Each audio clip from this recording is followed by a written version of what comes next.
Welcome to Inspired Nonprofit Leadership, where you'll hear insights and useful strategies, as well as lessons learned from other nonprofit leaders and valuable tips from a variety of experts. Here to help you with the challenges and opportunities you face day after day is your host and nonprofit leadership expert, Sarah Olivieri. Hello, everybody. Sarah Olivieri here, and I'm really excited to be talking to you today about evaluating executive directors. So, if you're an executive director or a board member, or you're involved in any way with running a nonprofit at the leadership level, stick around for the next few minutes, and I'm going to give you the high and the low tips for executive director evaluation. So, first of all, I want to talk about kind of three reasons why either evaluation goes wrong and why you really need to do it. And let me just start with all of the great executive directors that I work with love being evaluated. They seek it out even when someone else doesn't suggest it. So, one of the things with executive directors either not getting evaluated or being evaluated too infrequently is there's kind of three issues that pop up here. First is you end up often with unclear expectations and goals for the executive director. And we'll talk more about that in just a moment about why this happens as part of not evaluating sometimes.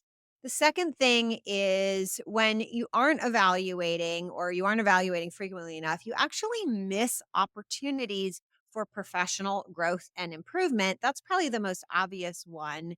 And the third thing is there's potential for leadership stagnation, either the executive director, not growing professionally, but also pay stagnation, and just not really evolving the leader with the organization. All right. So let's dive into why it's really important to have regular evaluations, how to establish evaluation criteria and processes, and how to provide constructive feedback and support, because ultimately the evaluation process is about having an even better leader at the helm. Okay, so first of all, performance evaluation is important at the executive director because it gives leaders really clear feedback into how their leadership is being perceived. So most leaders are often good leaders, at least are often thinking about how can I improve? They have a growth mindset, but they don't always know how their leadership is being interpreted unless they are listening, right? So in many ways for the executive director slash CEO, the process of being evaluation is a process of listening, right? For them, it's about hearing how other people are interpreting their leadership skills and performance. So that is really key for the executive director. For the board of directors, who's kind of it's hard to get away from a board having to ultimately be the decider around hiring or firing an executive director, is it's really important for the board to have regular evaluations to see the trend, right? For the board, it's not so much, is it good, is it bad, but you want a trend of evaluations, right? You want to see, are we trending improvement, or are we, is this person taking the feedback and implementing it? Or are we trending not improvement? So, let's say you evaluate every year. If there's a different issue that comes up every year, but each issue that does come up kind of gets improvement, that's great, right? What we don't want to see is the same issues popping up again and again and again. So from a board perspective, it's not so much just the importance of an evaluation, it's the importance of having it be regular and frequent enough so that you can be watching a trend without so frequent, right, that you're caught in the minutia. But I recommend an annual evaluation cadence so that you can be seeing how that trend is going. Another thing is if you wait until things are really bad, it's going to be a lot harder to get out of it. So just being used to evaluating and seeing how that's going is going to really improve your communication with your executive director and your confidence around whether or not you've got a great person at the helm of your organization. All right, let's talk about establishing evaluation criteria and processes. So, first of all, it is really hard to evaluate a CEO or executive director if your organization doesn't have clear goals that it is working towards. Now, you may have heard me talk before about that when we're setting strategic goals, there are two types of goals that come in pairs. There's the outcome that you're trying to achieve that nobody has direct control over. And then there are the process goals or execution goals that you do have direct control over. And we want to be ensuring that our executive director and our team are setting appropriate outcomes that are leading to achieving our mission. But when we're really evaluating performance, we want to be thinking about those execution goals, right? So when we think about those two goals, it's action, reaction. So as far as are they getting the reaction? That's a matter of, did they get the right expertise in place to figure out the action that was going to cause the reaction or the outcome? But the more important one for performance is, did they do the action, right? Did they get their team to do it? Was it delegated? Was it implemented in a timely manner based on the resources that the organization has? So I'll just use a really simple example. If you want to get some people to give you $100,000, that's an outcome. And an action that you might set as a goal is we're going to run, let's say, a happy birthday campaign for our organization celebrating its 10th anniversary, right? So, did they actually run the campaign or did they get so bogged down in something else and didn't let the campaign be the priority, which needed to be the priority, if that's the case in our example? Okay, right? So you need to have clear evaluation criteria. There's, templates out there. You can absolutely hire a professional evaluating firm. But at the end of the day, if you don't have a strategy that you're working towards, you're not even ready to be evaluating your executive director. You can evaluate, their communication style and their leadership skills, but that's just a small piece of what you should be looking for in your executive director's performance. All right, let's talk about the third key piece here, which is as a board or leadership team getting your CEO evaluated, you need to be providing constructive feedback and support.